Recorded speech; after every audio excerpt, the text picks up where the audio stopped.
Welcome to Frontline Dispatches on Organizing Upgrade, dedicated to bringing you the most urgent left organizing and activism in the U.S. and beyond around racial and economic justice and much more. And if you're tuned in, you know that we're here every Wednesday at 7 p.m. Eastern, 6 p.m. Central, and 4 p.m. Pacific. So join us. My name is Gerald Lenoir, and I'm your host today. And if you're watching on Facebook or YouTube, please leave your comments and questions in the chat, and we'll be monitoring those as the show goes on. And if you haven't yet, give Organizing Upgrade a like and subscribe to this channel. And finally, to stay up to speed with all of the amazing content coming out of Organizing Upgrade, go to our website and sign up to hear about upcoming events, videos, and articles about left strategy for organizers. So let's get into it. My guest today is longtime political strategist, racial justice organizer, and author Bob Wing. Bob is the author of the book titled Towards Racial Justice and a Third Reconstruction, essays on politics, theory, and strategy. He also authored a recent Organizing Upgrade article titled The White Republic and the Struggle for Racial Justice. I'm very pleased to welcome my good friend and comrade, Bob Wing. Thanks, Gerald. Good to have you here. Bob, let's just get into the questions. I want to focus our discussion on the article that you wrote in Organizing Upgrade, The White Republic and the Struggle for Racial Justice. In it, you define the U.S. state as a white republic composed of a cross-class alliance, and you assert two things. One is that the white republic is the primary obstacle to democracy and social economic justice. And two, that race is the pivot of U.S. politics. Talk about these 2 points and connect those dots. Well, let me say why I wrote the article. I've been writing about race and racial justice all my life now, 53 years. And this article came about because I had really wanted to highlight the concept of the white republic, which I hadn't done before. I'd kind of used the idea of the racist state, but not the white republic. And I thought it was particularly timely to do it because in spite of the rise of the racist far right, the white supremacist right, the white nationalists, the MAGA folk, coming out of 2016, it was still the case that many people, and not just the normal folks who tend to downplay race, but even people who've been part of the anti-racist struggle for a long time, were still not centering race in the way that I thought it should be. As you said, my main point is that it's the key class and democratic struggle in the United States. And coming out of 2016, a whole lot of people were still talking about, well, what we have to unite on is populism. And to me, populism misses the point. People of color have never identified with populism. And populism has generally referred to rural white movements among rural white people, progressive movements of rural white people. And I thought they were still missing the point. So I wrote this article to try to go a little bit deeper, especially as regards the state, and to call it the white republic. And the other reason I wrote it was there's just generally on the left and in the country as a whole, the idea that the American Revolution ushered in a democracy. It had its flaws, but it was still basically a democracy and a framework that you could struggle for justice in. And I just don't think that's true. I think from the very beginning, the American Revolution was against the interests, especially of Black and Native American peoples. After the Revolution, slavery multiplied times 5. The number of enslaved people in the United States multiplied times 5.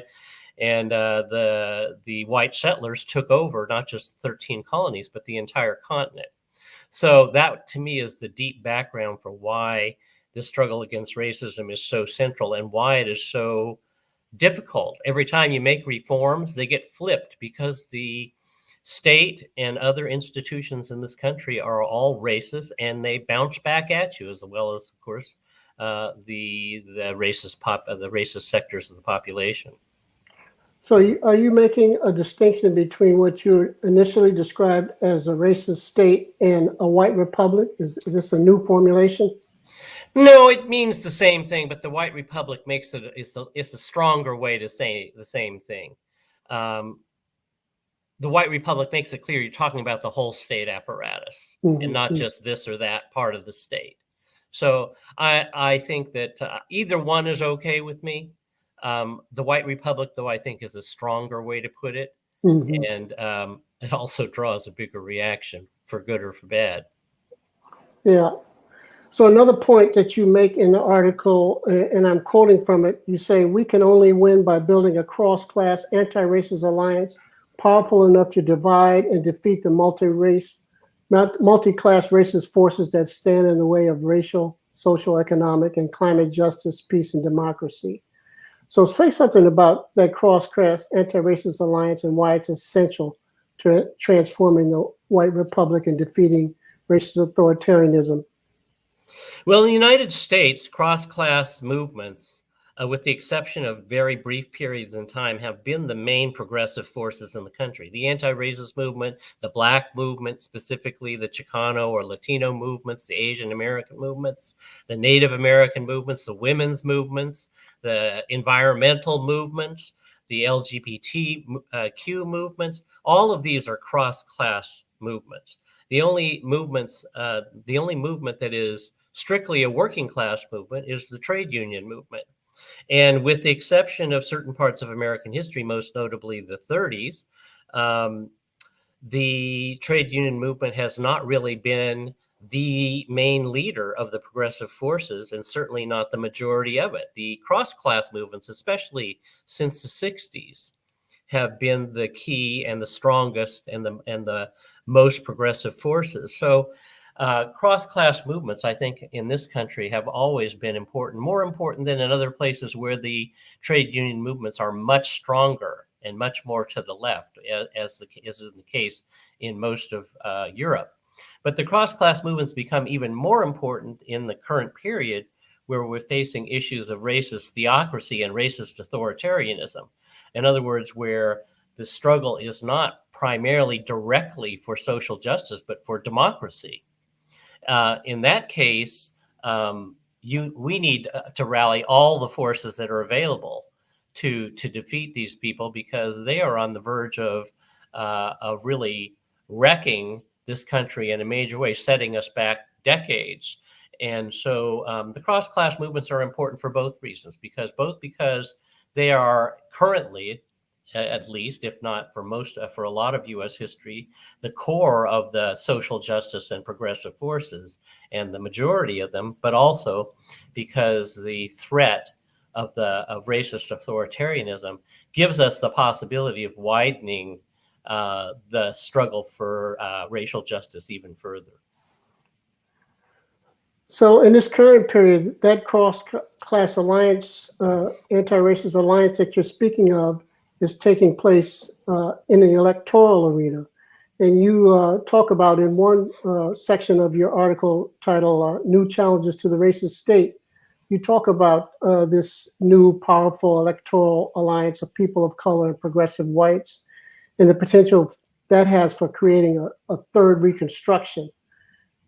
Talk about what you mean by the third Reconstruction, and talk about the significance of organizing the electoral arena, because a lot of leftists have shunned the electoral arena as reformists and have not participated in the electoral arena, although that changed significantly in the last electoral cycles. Well, first of all, in my opinion, the biggest change that's happened in the country in the last 20 years, or at least one of the biggest, and certainly the biggest in terms of how it's worked out politically, has been that people of color have become a much larger percentage of the population. So in 1965, 1964, 1965, when the Civil Rights Act and the Voting Rights Act were passed, Black people are only 10% of the population, and other people of color added together were not even 5%. And so even though those laws were transformative, their implementation was dependent on a huge percentage of white people supporting them, which evaporated rather rapidly. And what's new in the last 20, 25 years, a major demographic change in the country. People of color are now almost 40% of the population and almost 40% of the vote. And not only are they large in numbers, but politically, they're more united than ever. People of color are, each group of people of color is voting 60 to 80, even Black people, almost 90% vote against the far right. And even Asians who, in as late as the Bill Clinton presidency in the 90s, were a Republican vote, today are a very strong Democratic vote, and Latinos and Native Americans. So you have a huge block of people whose direct interests are in the struggle against racism. And in addition, there's been a big split among whites, a whole section going to the right, to white supremacy, but another section moving leftwards. And so together, the big number of progressive people among people of color, together with progressive whites, are clearly a majority in the country already. And the only reason that we haven't won is because we face these structures of white minority rule. We won, I mean, since the year 2000, Republicans have won the presidency and been in the presidency for 12 years, but only won the majority once. The Democrats won the majority of the vote all the other times, but the Electoral College in particular, but also gerrymandering, voter suppression, and the Senate have gotten in the way of that majority being able to express itself. So the electoral arena, it's interesting because if you look at it, it's not just in the United States, but worldwide. You know, when I was young, in the third world, especially the developing countries, most of the struggles for revolutionary struggles and democratic struggles were armed struggles. But since the 80s, that's pretty much evaporated. And this is probably largely because the societies have become more stable and the governments have become more stable. To defeat a country, defeat a government by armed struggle generally means that the government has to be very weak. And the states are much stronger than they used to be. And of course, the United States and the West have had strong states for a very long time. And electoral struggles have really actually been at the heart of struggle in the advanced capitalist countries for a very long time. It's just the left that didn't get that message. And I think that now the message is so clear because that's also where the far right is primarily organizing and where the clashes and the fights are at their most intense are in the electoral arena. So I think it has awakened a huge part. I think the last election, 2020, was probably the first election since the 1940s, or maybe even the 30s, but probably the 40s, where the vast majority of the left and social justice movements really threw down in elections. And I think everybody is awakened to the fact that elections, although the electoral system is strongly tilted to the conservatives, still that's where people who hold power and exercise power are elected. And if we keep ourselves out of those arenas, we're keeping ourselves away from power. Yeah, and along that same vein, in the article, you endorse this, what has been called the inside-outside strategy. That is, inside the Democratic Party and pushing the Democratic Party to the left, and outside the Democratic Party to build massive organizations and movements that organize in communities. Talk about that strategy and why you think it's a strategy that's viable and where we are today with it. Well, that strategy for me, it derives from the fact that the U.S. electoral system is different than almost all the other ones in the world. Most of the democratic countries in the world, both in Europe and in the developing countries, have some form of proportional representation, which allows independent third parties, left-wing parties, to play a major role in politics. But in the United States, we have a two-party system, winner-take-all system. And in this system, smaller parties are spoiler parties. So, for example, if you run on a left-wing ticket, basically you take votes away from the Democrats and you help the Republicans to win. It's the same with if you're on the far right. This is why the far right, their strategy was to take over the Republican Party, not to build a third party, which they had done for many decades. They had run white supremacist parties that would win the whole South, but essentially end up helping to defeat the Republicans. So, I mean, at that time, a lot of them were Democrats, but they would help to defeat the party that was closest to their politics.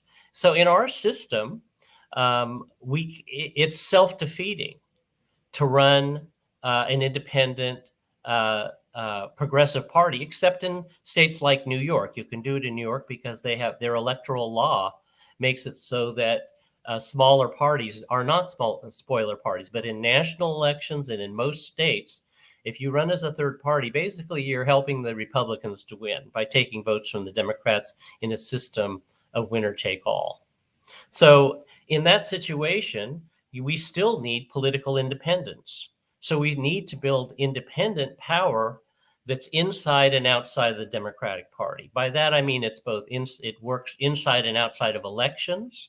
It works in the streets, power in the streets, as well as in the electoral arena, but also that is politically independent and organizationally independent, and to a significant degree, eventually financially independent, so that we're not tied to the mainstream of the Democratic Party, so that we're not just essentially following the leadership of the mainstream of the Democratic Party, but instead can, on the one hand, unite with other Democrats to defeat the far right, and at the same time vie for power within the Democratic Party with the corporate Democrats.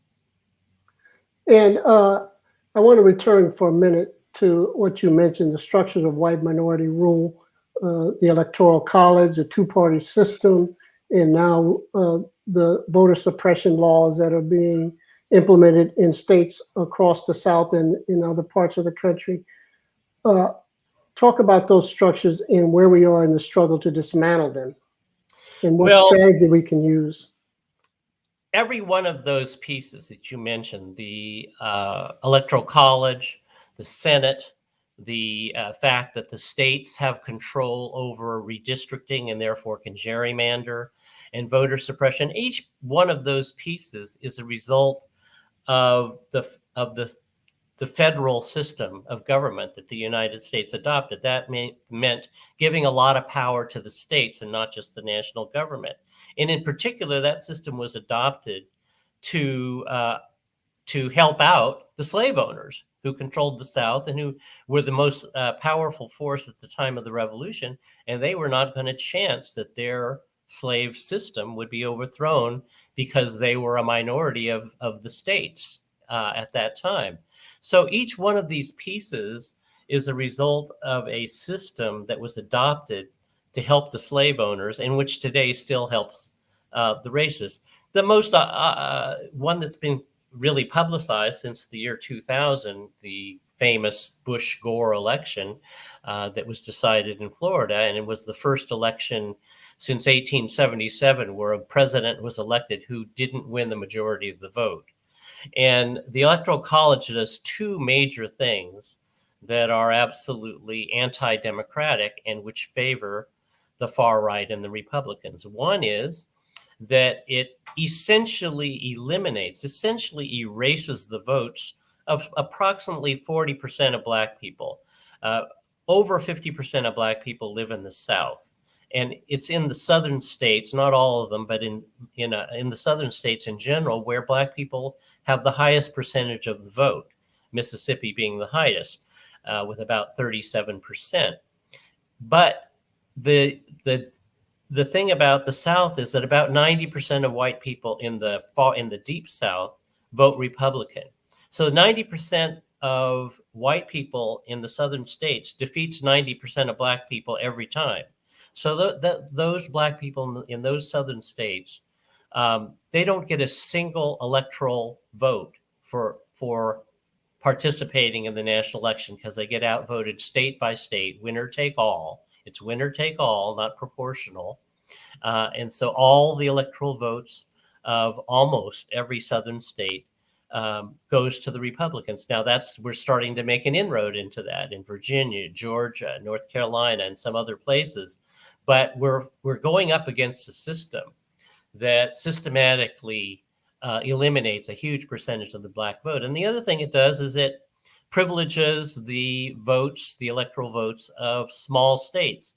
Because no matter how small you are, you get 3 votes, one for each congressperson, 2 senators and 1 congressperson at least. So you get a state like Wyoming that has about 290,000 voters, and they have 3 electoral votes. That's about 1 electoral vote for every 95,000 voters. Whereas in the large states like California, Florida, and New York, they only get electoral votes about approximately 1 for every 250,000 voters. So the Electoral College makes it so that the small states, almost all of which are Republican and now far-right states, have an undue and completely disproportionate impact on who wins the election. So just on the Electoral College, then, how do we address that disproportionality and attack that pillar of U.S. so-called democracy? Well, the first thing we have to do is we have to win even in states where the system works against us. And we are beginning to do that, but it takes bigger majorities than normal. So we are starting to win in various southern states, and we need to continue that. But the process is we can't overturn the Electoral College by a constitutional amendment, because that would require 3/4 of the states approving it, and that's just not going to happen under current political conditions. So the way to do it is, and this has been happening since 2000, is state by state, states are putting up referenda that say that their state will give all of their electoral votes to the winner of the national popular vote, not just to the vote in their states, but to the national popular vote. Mm-hmm. And they're saying that will only kick in once enough states that constitute a majority of the electoral vote adopt it. And it's been adopted in, I think, about 10 or 11 states. But that campaign has basically died in the last 15 years. It went pretty strong for 5, almost 10 years after Florida. And I really think it needs to be put back up, because if we can't make changes to the Electoral College, the struggle against the far right is going to be tit for tat for as far as we can see forward. We won't be able to win the majority. Like last election, the Democrats won the popular vote by 10 million votes and still barely won the Electoral College. A few 100,000 votes would have changed the outcome in the Electoral College. And we're going to be in that precarious situation for a long time unless we can make some changes in the Electoral College. So I am particularly an advocate of that campaign getting re-energized. If you're watching and listening, please put your questions and comments in the chat. We're monitoring those, and we'll bring them to Bob if you have any questions. Also, Bob, in the companion article that you write in your concluding remarks, you also redefine the concept of the United Front as a multi-class forces united to defeat racist authoritarianism and fight for an anti-racist democracy.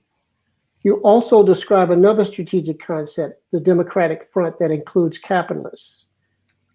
Talk about why you redefine the United Front and why you include capitalists in the Democratic Front. So historically speaking, the strategy of the United Front against fascism started in the 1930s. And at that time, the United Front was defined as those social forces who had the capacity for strategic unity, which was described simply as working class forces, which meant in most countries there were very powerful social democratic trade unions as well as very powerful communist unions. So the United Front had a very specific meaning, that the communists and social democrats or socialists should unite, and that would unite the working class, the trade union movement as the mainstay of the fight for democracy. And then they would then be flanked, this strategic United Front would be flanked by multi-class forces, by middle-class forces, and others who would then stand alongside the working class movement to defeat fascism. On the other hand, in the developing countries, the United Front always meant the workers and peasants. It was multi-class from the beginning because their societies, the peasants were the majority of those societies. So, but in the advanced capitalist countries, it meant basically communist and social democratic trade unions. Well, as you know, in the United States, we basically haven't had communist trade unions. We had a few of them in the 30s, and then they were knocked out in the 50s. And even socialist trade unions or social democratic trade unions have been few and far between. Meanwhile, we have other movements that are not purely working class forces, even though the majority of the population of people of color are working class people. The movements are multi-class movements. They include small businessmen, they include professionals, and in fact, those sectors have tended to play a very strong role in people of color movements. So in this country, the political formation, again, because it's a white republic and because it has this distinctive feature of white supremacy and white privilege, has changed the way politics go down in this country compared to others. And so, as I said earlier, the strongest social justice forces since the 60s, and even probably before that in many cases, were multi-class movements. So in my opinion, the United Front here, if you want to capture the majority of people who have the capacity or can unite on strategic social justice politics, you're talking about people from various classes, but usually from movements where the majority are working class people. But the politics of those movements are not strictly class politics. The women's movement, the people of color movements, the peace movement, the environmental movements, the LGBTQ movements. And then in this country, at this point, actually the idea of the Democratic Front came up in the 30s as well. And I'm not, frankly, all that sure about its history, but it's kind of been dropped from the discussion. And I want to bring it back round. And because not only is it multi-class forces who are opposing democracy in the United States, a huge proportion of big corporate forces are also opposed to the Trumpists and to the attempt by the MAGA forces to seize power. And we can see that for example, where would we be without the mainstream media, which is a big corporate force? It's not a popular force, it's a corporate force. We have no press of our own. Where would we be politically without the vast majority, really, of the mainstream media having opposed the MAGA forces and having opposed white supremacy? That doesn't make them progressive on every issue, but that makes them a very powerful force in the struggle for democracy. Where would we be without a large number of Democratic Party electeds, funders, etc.? They are an important part of the struggle for democracy. Where would we be without the nonprofit foundations who fund a huge part of the social justice movement? As a matter of fact, just about every significant social justice force in this country is in daily interaction and daily unity and struggle with capitalist forces. Whether they're their funders or when they cut a campaign, they're having to figure out which capitalist forces that they can win over, which ones they might be able to keep on the sidelines, and which ones are going to be their main opponents. So this is, in fact, a daily necessity of all the social justice forces, and it just doesn't make sense to act like it's not the case. If we don't take account of the role of the capitalist forces in the struggle for democracy, we will either turn them into our enemies, or they will outflank us and they will become the leaders all by themselves and axe us. So we'll be in a constant unity and struggle relationship with them. But it's one that I think is just part of the terrain that is a necessity in this situation.